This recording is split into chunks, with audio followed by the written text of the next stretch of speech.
راهبران شهر و ناحیه‌های پختکار ولایت سوخت میگویند یگانه معمای ساحه کشاورزی در سال گذشته این کمبودی پخته بود. به گفته آنها نقشه پخته را نه تنها اجرا نکردند بلکه استحصالش به مراتب کم شده است.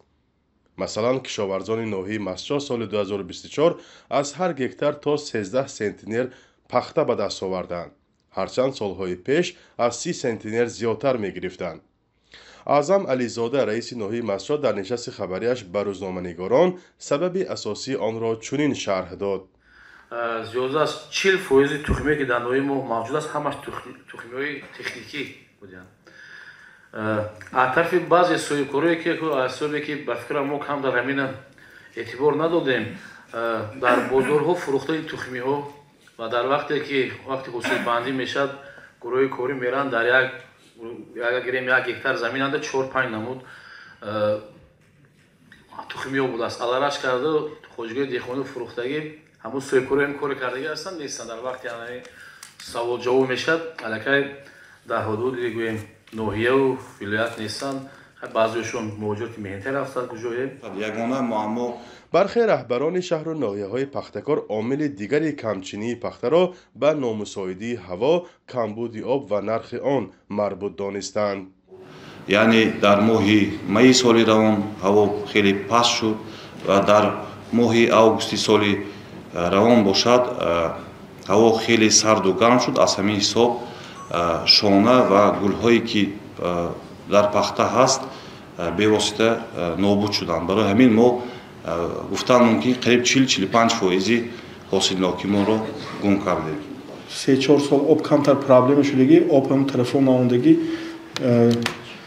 مردم پختی کشکده کمتر ضرر هم دیدگی، برای همون پختی کشکدن خودداری کردیم. من این سال 2024 بود دیدم که آب یکم پرابلم نیست. همه معماهایی که بین تاجیکستان و قرقیزستان بود همش من حل و فصل خودش را یافت. سال 2024 آب من به یکم مشکلی دسترس کردن دادن. من سال 2025 باز هم پختکارا اقدام گرفته است که ما این سال 2025 پخته پوره میکنیم. 7820 تن استحصال شد و آخرش آمار آخرش که نسبت به سال قبلی خیلی و خیلی کم است. اینجا ممکن پس بدنی نسبت نرخ خریداری پخته در بازار جهانی یکی از عامل‌هایی که تاثیر رساند و استحصال پخته و کم شد کاهش یافتن استحصال پخته در سال 2024 یکی از سبباش بود. سال گذشته از همه بیشتر در ناحیه باباجان غفوروف پخته استحصال شده است و به گفته نصرت الله سلیمزاده تنها آنها توانستند 85% دورنما را اجرا کنند، ولی مشکل جمع‌آوری آن پیش آمده است. راستی گپ یا سبب من نمیفهمم. امروز چی مناسبت شده پخته زمین ده زیاد بود، متاسفانه پخته را جمع‌آوری نکردن. مکتبچه ها اجازت نیست، دکترها اجازت نیست، دهقانا خواجگی که ما داریم پخته را نمیچینن. روی راست تا آخر ما حتی چینک اول داشتیم. در وقتی برف باریده چینک اول من بود. من شخصا فکر میکنم که مشکلاتش همی که ترتیب کاربریشان سطح پست قرار داره. مقصد تامین امنیت آذوقه‌واری کشور. سال گذشته تاجیکستان همگی 253 از 2000 تن پخته استحصال کرده است که به 73 از 5% نقشه سال 2023 برابر می باشد.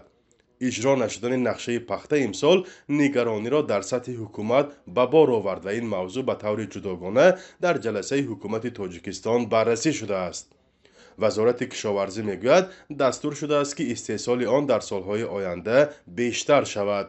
امروز مشکلاتی داغی که رشد سایه پختکاری شده است این یک توجه شما نیست. این البته از رهبریت عالی کشور تا ولایت و شهر ناحیه کاربری کاری سودن تا اون که ما تکنولوژی وارد کنیم بسیار مهم است. مسئولان حکومت ولایت سوخت میگویند امسال در این سمت همکاری را با جمهوری ازبکستان مستحکم خواهند کرد. تخمه‌های اعلی صفت از جمهوری ولایت فرغانه، ولایت توشکند، ولایت نمنگان وارد کرده می شود و من باوری کامل دارم که این از باد و هوای وابسته است، از خودی دهقانان وابسته است. این کمبودی در سال 2025 اصلاح می شود. این هم در حالی است که سالهای آخر مقامات در ناحیه‌های پخته‌کار دهقانان را مجبور می‌کنند که در قسم زیادی زمین‌هایشان پخته کارند. ریاست کشاورزی ولایت سوخت میگوید با تشویق کشاورزان سال گذشته کشت پخته را در شمال تاجیکستان 7000 گکتار زیاد کرد. توجه به کشت پخته بعد از آن زیاد شد که رئیس جمهور امامعلی رحمان از کم شدن پخته پروری در ولایت اظهار نگرانی کرد. امسال نیز چندین دهقانان از تکرار این روند در تشویشند. کارشناسان ساحه میگویند برعکس در چنین وضع دهقانان را از امتیازها و هوسمندگردانی باید برخوردار کنند. اگر که همین کوتا و خریدار نرخ معلوم نباشد این دیدیم که دهقان ضرر می‌بیند. برای همین نارساگی مناسبت‌ها در همین جهت است که نقشه را از بالا پایان میکنند. دهقان‌ها با این اطلاع ندارند، زمینه و آمادگی و استواریت ندارند. بر علاوه شکایت دهقانان که کشت و کار و استحصال پخته را از لحاظ اقتصادی ضررآور می‌دانند، نهادهای بین المللی نیز به تاجیکستان توصیه می‌دهند که از سیاست کشت اجباری آن دست کشد.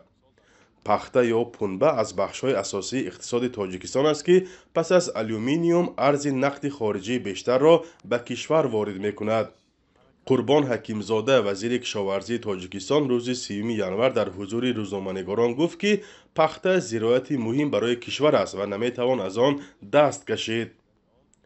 پخته در تاجیکستان همچون اشیای استراتژیک شناخته می‌شود که به دولت جای کار می‌آفرد، کارخانه‌های صنعتی را فعالتر می‌گرداند، به چارواداران و ساکنان خوراک و لباس تولید می‌سازد و توسط آن به کشور اسعار خارجی می‌آورد.